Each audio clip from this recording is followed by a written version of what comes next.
మరియు గౌరవనీయుల సభ్యులందరికీ మా అసెంబ్లీ యొక్క ప్రశ్నలు సమాధానాలు మరియు శిక్షణ ద్వారా ప్రారంభించడానికి నేను అంగీకారం తెలుపుతున్నాను. గౌరవ ముఖ్యమంత్రి గారికి మరియు గౌరవ స్పీకర్ గారికి మరియు పార్టీ సభ్యులందరికీ నమస్కారాలు తెలుపుతూ ఈ ప్రత్యేకమైన రోజున నేను ప్రతిపక్షం తరపున ఈ సభలో భాగస్వామ్యం కావడం నాకెంతో సంతోషకరమైన విషయం. కానీ ఈ సభ ప్రజల సంక్షేమాన్ని లక్ష్యంగా పనిచేస్తుంది. కానీ ప్రస్తుతం మా రాష్ట్రంలో అనేక సమస్యలు ఉన్నాయి. వాటిని ఈ సభలో చర్చించి పరిష్కరించాలని కోరుకుంటున్నాను. ప్రధానంగా ఈ బంధంలో తగిన చర్యలు తీసుకోవాలని మేడం స్పీకర్ గారిని అభ్యర్థిస్తున్నాను. ప్రధానంగా రైతుల సంక్షేమం. రైతులు తీవ్ర ఆర్థిక సంక్షోభాలు, పంటల నష్టాలు మరియు సాగు రుణాల మంజూరుపై తగిన చర్యలు తీసుకోవాల్సిందిగా అధికార పార్టీని ప్రశ్నిస్తున్నాను. మా ప్రభుత్వం రైతుల సంక్షేమం కొరకు 9 గంటలు నిరంతరం విద్యుత్ను సమకూర్చుతున్నది. రైతులు పండించిన పంటలను కనీస మద్దతు ధర కల్పిస్తూ ప్రభుత్వమే నేరుగా రైతుల పంటలను కొనుగోలు చేస్తున్నది. తుఫానులు, వర్షాభావ పరిస్థితులలో రైతులను వాతావరణ బీమా సౌకర్యం కలుగజేస్తున్నాము. ఖరీఫ్ రబీ సీజన్లలో సబ్సిడీ ధరలకే ఎరువులు, విత్తనములు అందించడం జరుగుతున్నది.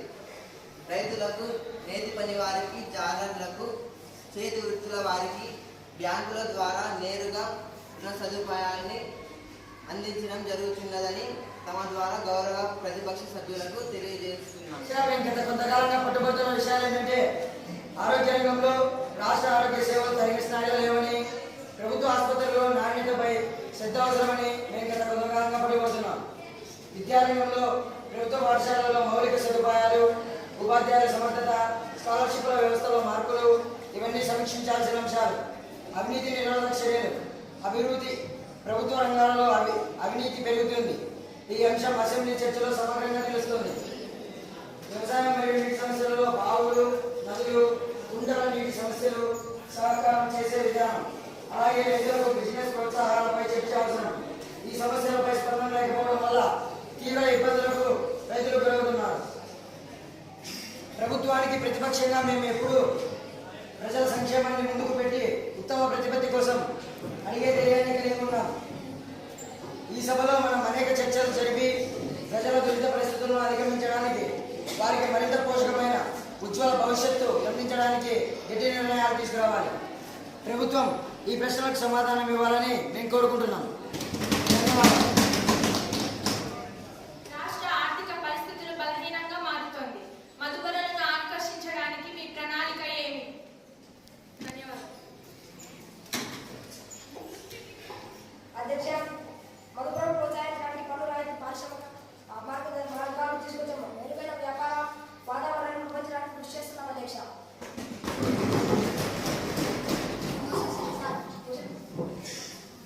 అధ్యక్ష, ఈ సందర్భంగా నేను ఒక ప్రశ్న ప్రతిపక్ష పార్టీకి క్వశ్చన్ అడగాలని అనుకుంటున్నాను. మీరు అధికారంలో ఉన్న ప్రభుత్వ అప్పులు బాధ్యత దీనికి మీరు సమాధానం చెప్పగలరా? అధ్యక్ష, అప్పులు కోసమే వినియోగించబడ్డాయి. అయితే ప్రస్తుత ప్రభుత్వం అప్పులను గుణాత్మకంగా ఉపయోగించడంలో దీనిని ఖండిస్తున్నాము. ప్రతి జిల్లాలోనూ గవర్నమెంట్ ఆసుపత్రుల్లోనూ అన్ని సదుపాయాలను సమకూరుస్తామని మీ ద్వారా ప్రతిపక్ష సభ్యులకు తెలియజేస్తున్నాం. ప్రభుత్వ ఆసుపత్రుల్లో మౌలిక సదుపాయాలు లేకపోవడం వలన రోగులు ఇబ్బంది పడుతున్నారు. దీనిపై ప్రభుత్వ స్పందన ఏమిటో మీ ద్వారా తెలియజేయమని కోరుతున్నాను.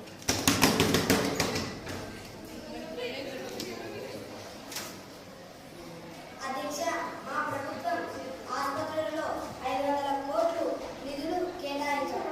మినిస్టర్కు సంబంధించిన ప్రశ్నలు అడగవలసిందిగా కోరుతున్నాం.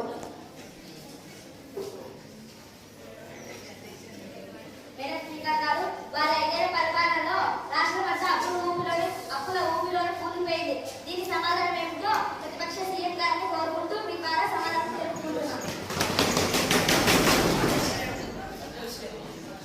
అధ్యక్ష, ఈ ప్రశ్నకు నేను ఇవ్వాల్సిన సమాధానం ఏంటంటే, మీకు మా అప్పులే కనబడతాయా? మా ప్రభుత్వ హయాంలో ఎన్ని మంచి పనులు చేశాం. ప్రభుత్వ పాఠశాలలో విద్యాభివృద్ధి కోసం మౌలిక వసతులు ఎన్ని ఏర్పాటు చేశామో తెలియట్లేదా? నాడు నేడు పథకం కింద ఎన్ని మార్పులు చేశామో కనబడడం లేదా? మీకు మా అప్పులే కనబడతాయా అని అడుగుతూ మేడం స్పీకర్ గారికి తెలియజేస్తున్నాం.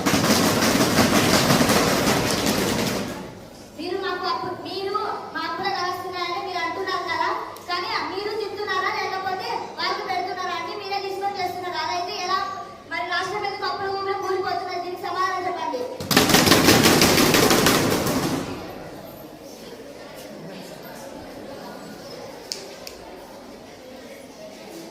అధ్యక్ష, ఆ డబ్బులు మేము తిన్నట్టయితే ఇక్కడ ఉంటామైనా? ఆ డబ్బులు మేము తిన్నది అఫీషియల్స్ దగ్గర లెక్కలు ఉన్నాయి, చూసుకోండి కాబట్టి. మీ ఐదేళ్ల పరిపాలనలో విద్యారంగాన్ని పూర్తిగా నిర్లక్ష్యం చేశారు. దీనిపైన మీ సమాధానం ఏమిటో తెలియజెప్పాల్సిందిగా కోరుకుంటున్నారు. ఎవరు విద్యారంగాన్ని నిర్లక్ష్యం చేస్తున్నారు మేడం స్పీకర్? మీరే 8th క్లాస్ పిల్లలకి ట్యాబ్ ఇచ్చింది, మీరా ప్రభుత్వ పాఠశాలకు IFP ప్యానల్ సరఫరా చేసింది.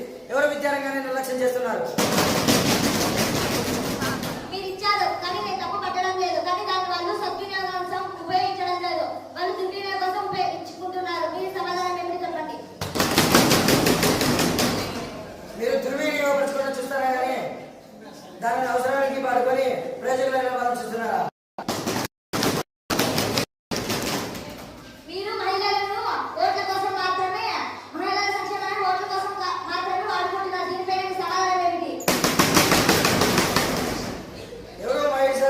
ఎవరు మహిళా సంక్షేమాన్ని కేవలం ఓట్ల కోసం గెలవాలని వాడుకున్నారు. అలా వాడుకున్నట్లయితే అయితే అమ్మఒడి పథకం కింద ప్రతి ఒక్క పిల్లవాడి తండ్రికి 15,000 ఎందుకు ఇస్తాం? ప్రతి ముసలి వాళ్ళకు పింఛన్ ఎందుకు ఇస్తామని ప్రభుత్వ పార్టీని అడుగుతున్నాం అధ్యక్ష. పరిషత్ సభ్యులు మైనారిటీకు సంబంధించిన ప్రశ్నలు అడగవలసిందిగా కోరుకుంటున్నాం.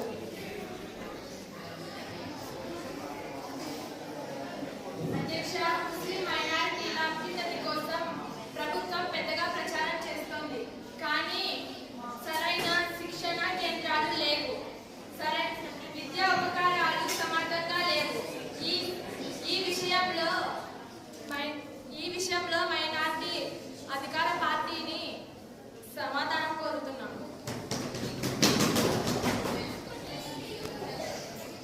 స్పీకర్ గారు, మా ప్రభుత్వం ముస్లిం మైనార్టీలకు ప్రత్యేక అభివృద్ధి పథకాలు అమలు చేస్తుంది. విద్యా ఉపకరణాలు, ఉచిత స్కిల్స్ ట్రైనింగ్ మరియు హాస్ సబ్సిడీ పునరుద్ధరణ వంటి కార్యక్రమాలు ఇప్పటికే విజయవంతంగా కొనసాగుతున్నాయి. విద్యార్థుల కోసం మైనార్టీ హాస్టల్స్ కూడా ఏర్పాటు చేశాం.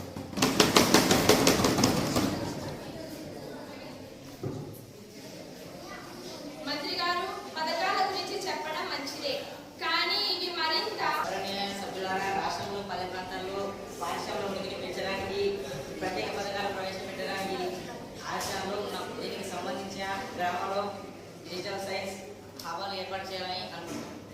ఓట్ల పథకం కోసం ప్రత్యేక అధికారులు బృందాలు నిర్వహించాం. ప్రతి హామీ పథకం కింద నిరుద్యోగుల పని ఈ అడ్డంకుల కారణంగా కొంత ఆలస్యం జరిగింది, కానీ మేము ఇప్పుడు మరింత ఉపాధి అవకాశాలు కల్పించడానికి కొంత గ్రామాభివృద్ధికి సంబంధించిన ప్రశ్నలు అడగవలసిందిగా కోరుకుంటున్నాం. అధ్యక్ష, మీ ప్రభుత్వం గ్రామీణ ప్రాంతాల్లో మౌలిక సదుపాయాలు, రోడ్లు, త్రాగునీరు, విద్యుత్ వంటి అంశాలను ప్రోత్సహించడంలో విఫలమైంది. దీన్ని పరిష్కరించడానికి మీ ప్రణాళిక ఏమిటి?